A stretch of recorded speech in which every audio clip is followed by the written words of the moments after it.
حضور علیہ الصلوۃ والسلام کا سارا سفر معراج جسمانی ہے،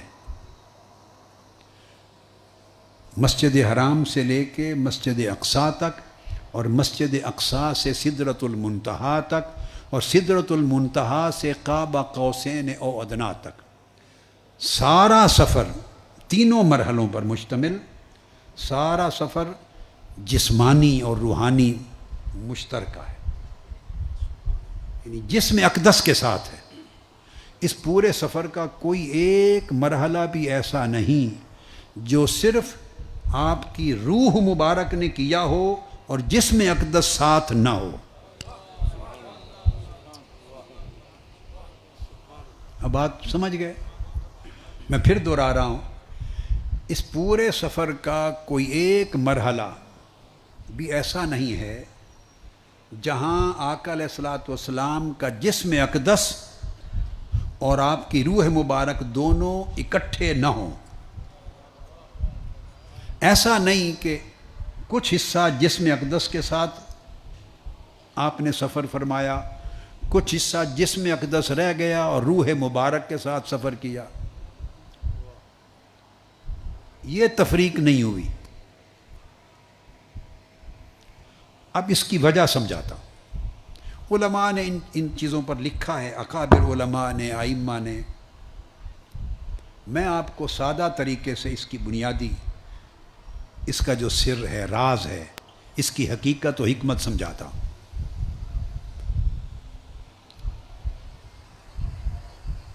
میں یہ پہلی دلیل سمجھانا چاہتا ہوں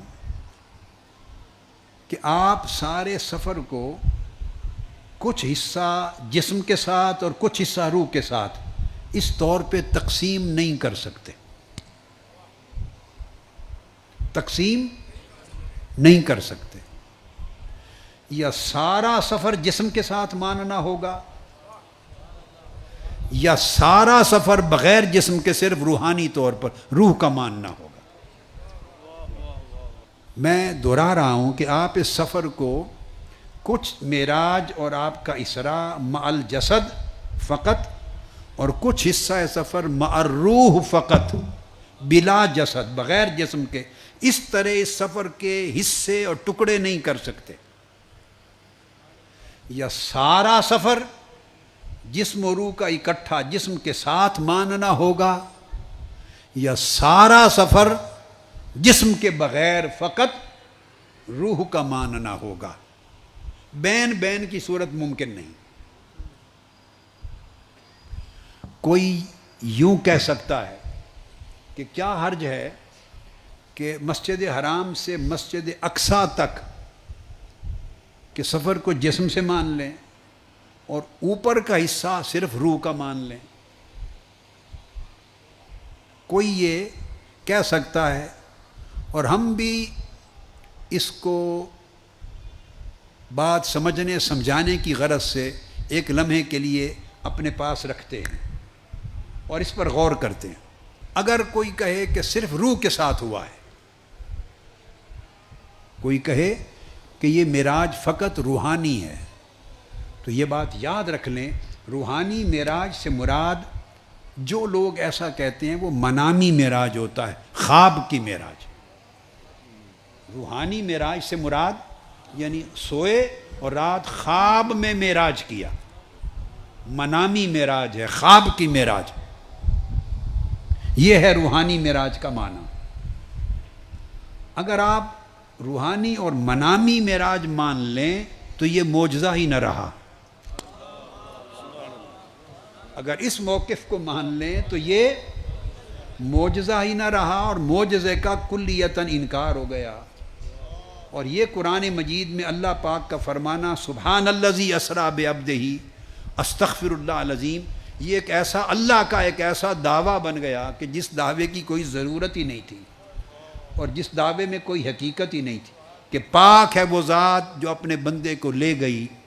وہ ذات خواب میں تو ہزاروں اولیاء کو لے جاتی ہے، تو آقا علیہ السلام کی تخصیص کیا ہوئی؟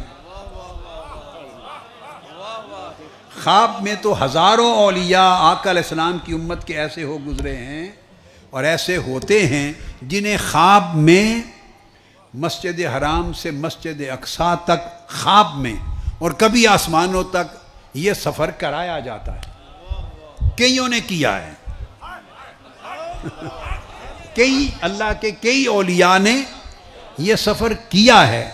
اور اگر وہ خواب ہی کا سفر ہے تو پھر تو آقا علیہ السلام کی تخصیص نہ رہی، اور تخصیص جب نہ رہی تو معجزہ نہ رہا، جب معجزہ نہ رہا تو اللہ کا کلام غیر ضروری بن گیا اور دعویٰ بغیر بنیاد کے بن گیا۔ تو یہ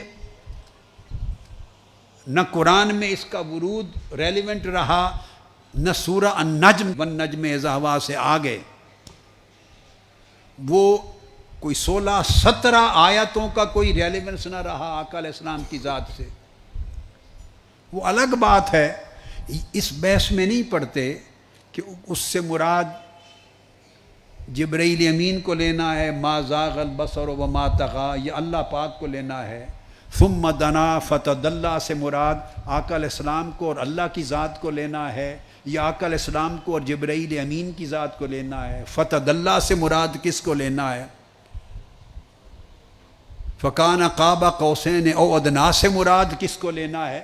بحث تو یہی ہوتی ہے نا علماء میں کہ اس جگہ اس لفظ کا اشارہ اللہ رب العزت کی طرف ہے یا اس کا اشارہ سیدنا جبرائیل علیہ السلام کی طرف ہے۔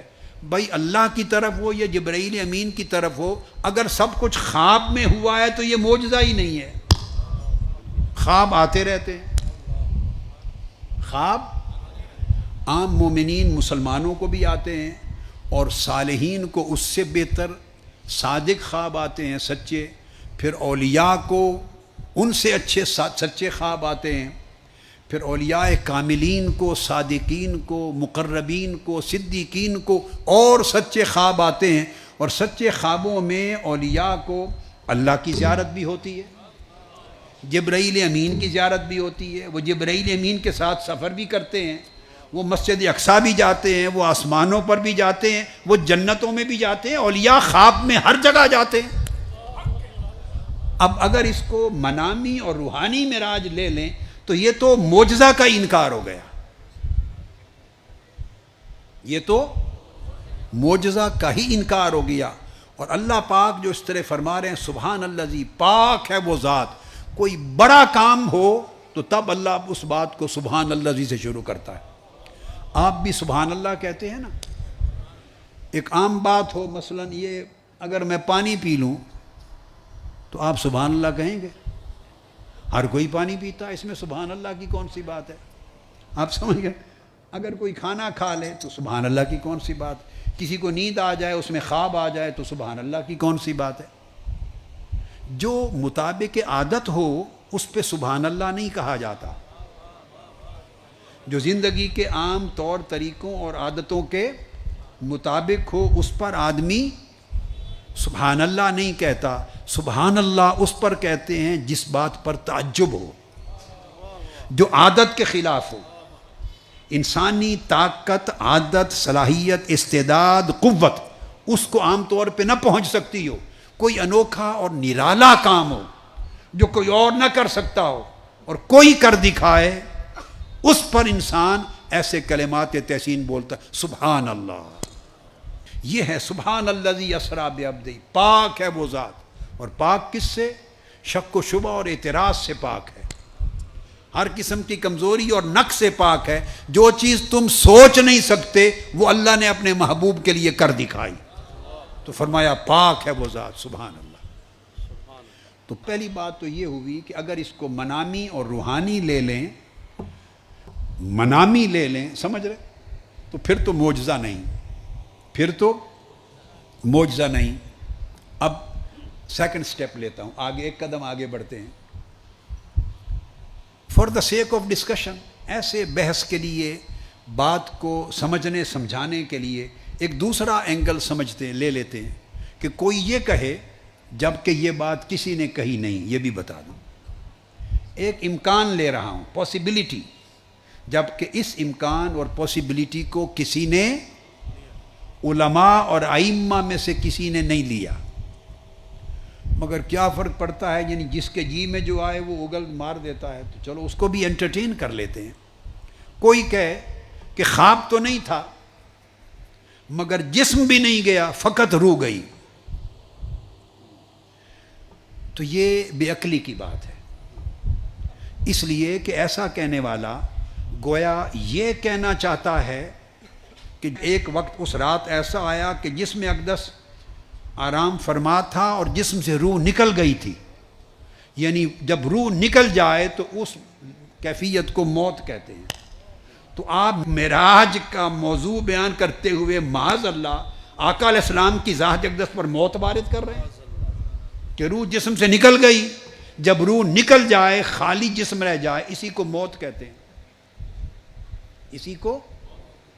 تو اگر جسم وہیں رہا اور خالی روح چلی گئی معراج پر تو یہ تو موت کی کیفیت ہے۔ اس پر سبحان اللہ کیسے بنا؟ سبحان اللہ جی، اس پر کیسے بنا؟ معاذ اللہ، استغفر اللہ۔ اور یہ ایک ایسی بات ہے کہ یہ بجائے آقا علیہ السلام کی شان بیان کرنے کے، یہ اس کے برعکس ہے۔ اور پھر 1200 سال میں ائمہ، محدثین، علماء، متکلمین، فقہا اور اکابر اصول دین اور عقیدے کے کسی نے یہ بات نہیں کہی کہ جسم وہیں رہا مکہ معظمہ میں جہاں آپ لیٹے ہوئے تھے اور روح اس میں سے نکل گئی اور جبرائیل امین روح کو ساتھ لے کے چل پڑے۔ کیا؟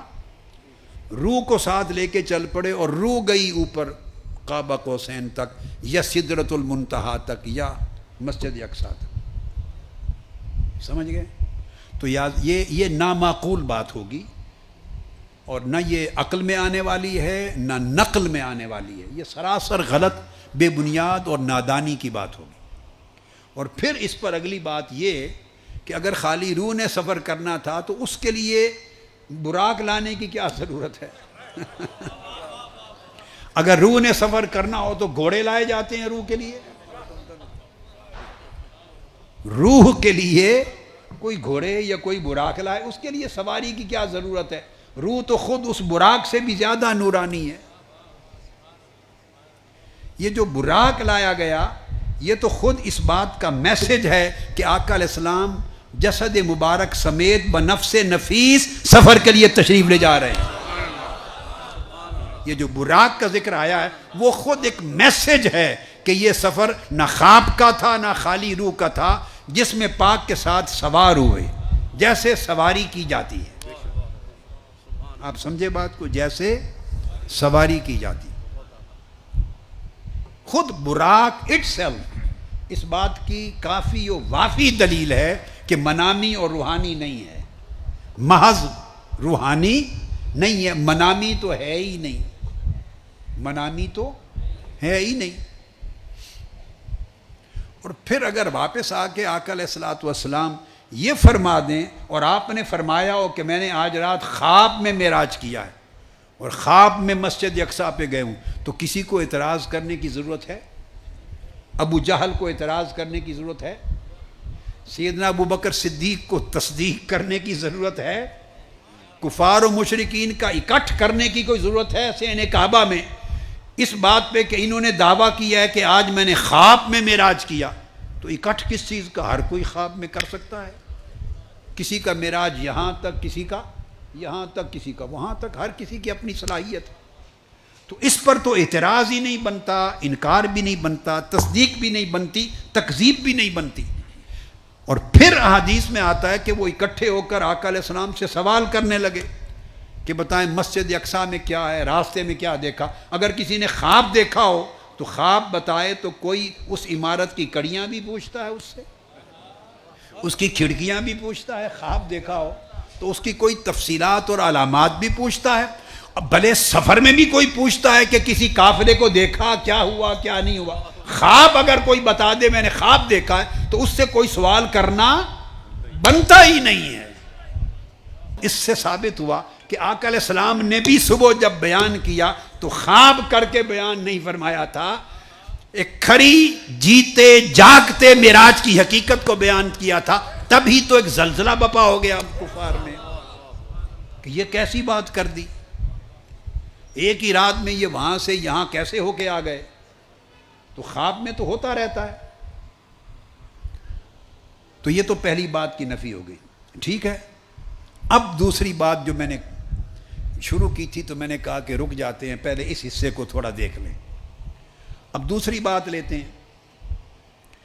وہ امکان اگر کوئی کہے، جو میں نے کہا یہ بھی معقول نہیں ہے اور منقول بھی نہیں ہے، کوئی یہ کہے کہ مکہ معظمہ سے بیت المقدس مسجد اقصیٰ تک تو جسم کے ساتھ ہوا، تو وہاں مسجد اقصیٰ کے بعد باقی معراج روحانی ہے، روح کا ہے، جسم کا نہیں.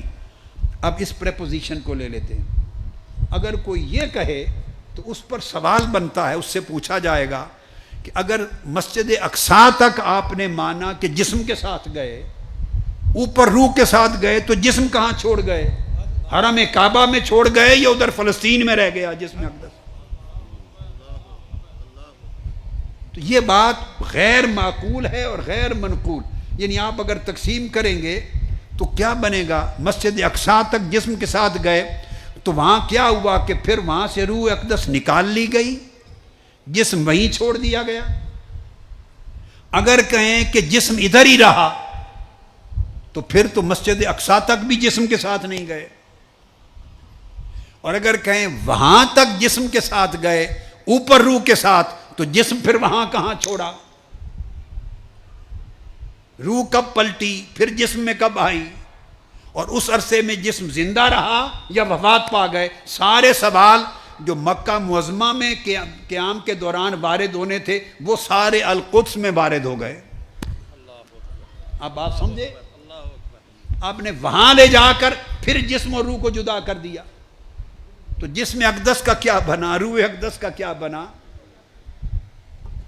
تو اوپر روح اقدس کو لے جانے کی ضرورت کیا تھی اگر جسم نہیں جا رہا؟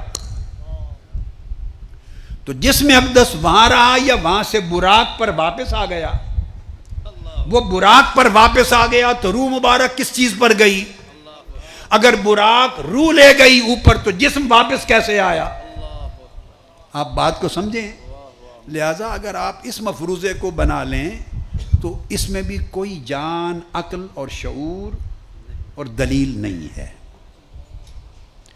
تو میں نے عرض کیا نہ یہ جواز ہے کہ منامی خواب میں ہوا، نہ اس امر کا جواز ہے کہ جسم وہیں رہا، جسم اقدس اور خالی روح معراج پر گئی، اس کا بھی کوئی جواز نہیں. اور نہ اس امر کا جواز ہے کہ آدھا سفر جسم و روح کا اکٹھا ہوا اور وہاں جسم اقدس رہ گیا اور روح مبارک اوپر چلی گئی. ان تینوں امکانات میں سے کوئی امکان قابل قبول نہیں بنتا.